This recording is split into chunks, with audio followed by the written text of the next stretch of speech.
Good afternoon, everyone. My name is Michael King, and I'm in the process of creating what is called the British Centre for Tantra and Permaculture. And I'm James Hodgson, and I spent some time with Swami Ravi, otherwise known as Dr. Rudolph Ballentine, the writer of the book Kali Rising.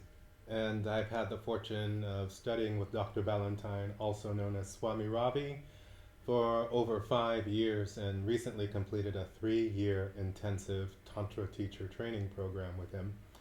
And so James and I are here in London, across the street from the British Museum in James's home.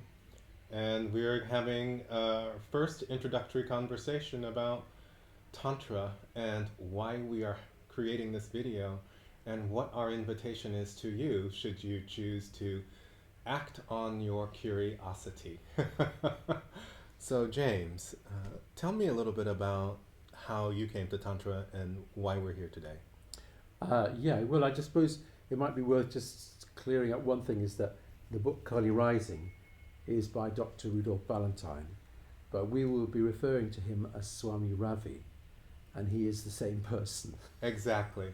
So he's born Dr. Rudolph Ballentine, or Rudolph Ballentine became a doctor, and through his 25 plus years of study, he now has an order name. He's now Swami Ravi Rudy Bharati, or sometimes we just call him Swami Ravi. Yeah. Yes, sorry, what was the question again? What brings us here today, and what is your interest in Tantra? Oh, well, like you, I spent some time with Swami Ravi, not as much as you, but I've been doing that over 3 years now. And I was with him in Mexico recently, and so I reread the book, partly because we were going to do a retreat, and so I thought it was an opportunity to reread the book and to be able to ask Swami Ravi and his partner Garel questions about the book, and if I had bits that I didn't understand, so that was quite useful. And I suppose one of the things that really drew me to this was, on your suggestion, I met Swami Ravi a few years back now, 3 years ago I think, for a retreat, and I realised that I was in the presence of someone who's older than me, much more knowledgeable. He was already 80 by that point in time, and that I could ask him questions, and he was ready to delve into that great knowledge and not exactly give answers, but give his thoughts and his knowledge about that particular question, which I could then go away and think about. And I found his rather unattached way of teaching, that he was giving the knowledge and you could do what you liked with it. Exactly. Very attractive. And I felt that he embodied something that was very attractive and something that one might want, Exactly. So I was interested, and then I began to learn that he had been taught by his teacher Swami Rama, I think for 20 years, a couple of hours a day, and so he'd really absorbed this version of Tantra from his teacher, his guru. Yes. And not only that, but because he's a scientist by training, as a normal medical doctor, and then an Ayurvedic medical doctor, that he has this analytical intellect, really, and he was able to absorb all that information, kind of let it cook, and then write this book which presents the system in the way that he'd absorbed it as a Western person. Exactly. And so the book presents it to us in a way that we can receive it. Whereas sometimes when we go to actual Indian teachers, there's an element where culturally we don't totally get it, we don't understand each other, but although he's absorbed a huge amount of that Indic culture, he's kind of formulated a system that we can get our heads round, and it's practical. Yeah. You can use it on a daily basis. Yeah. And so you're here in England. I'm now here in England. We created an opportunity for Swami Ravi and his Yeah. partner Gerald to come and offer a weekend retreat in your Yes. property in Kent. Yeah. And then now this year, you and I are going to offer a couple of retreats Yes. as the main facilitators here.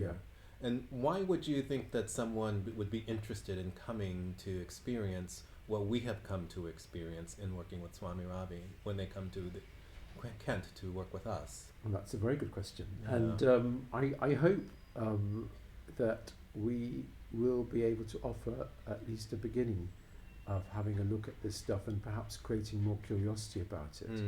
And more people who might want to read the book, talk about it, discuss it, because I suppose one of the things about Tantra is it's not a dogma, it's not the book isn't Tantra, it's his thoughts about it and a system, a way of thinking about it that he wrote at that point in time, but actually Tantra goes on evolving, and I feel that we, particularly as kind of non-heterosexual men at this particular point in history,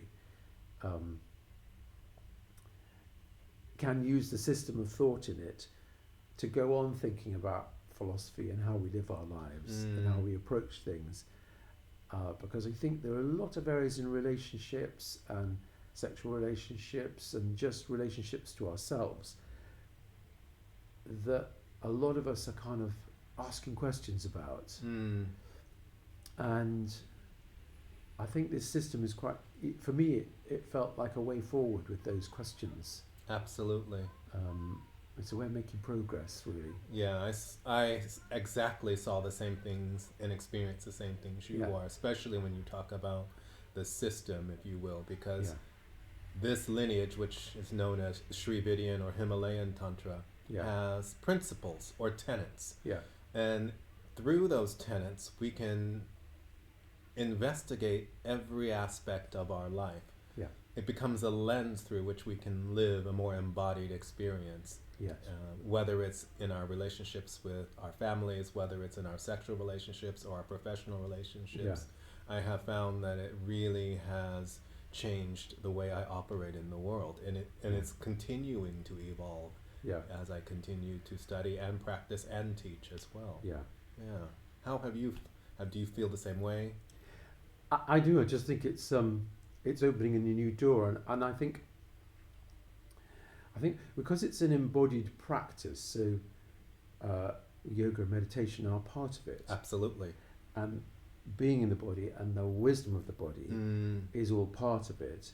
And so it challenges, in a way, our Western way of life, which is rather in the head.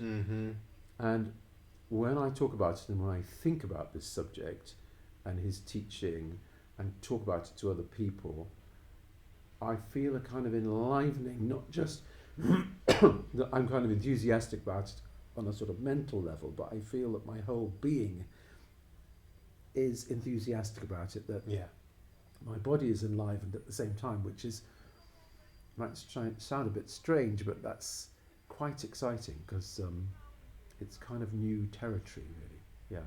It's new territory through which you can explore and experiment with. Yes. Whether you're singing, whether you're playing the piano, which you do. Yeah. Those things, do they feel more alive or juicy?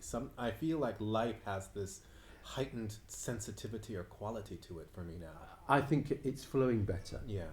And I think one of the first ideas in the book is that everything we do is an experiment.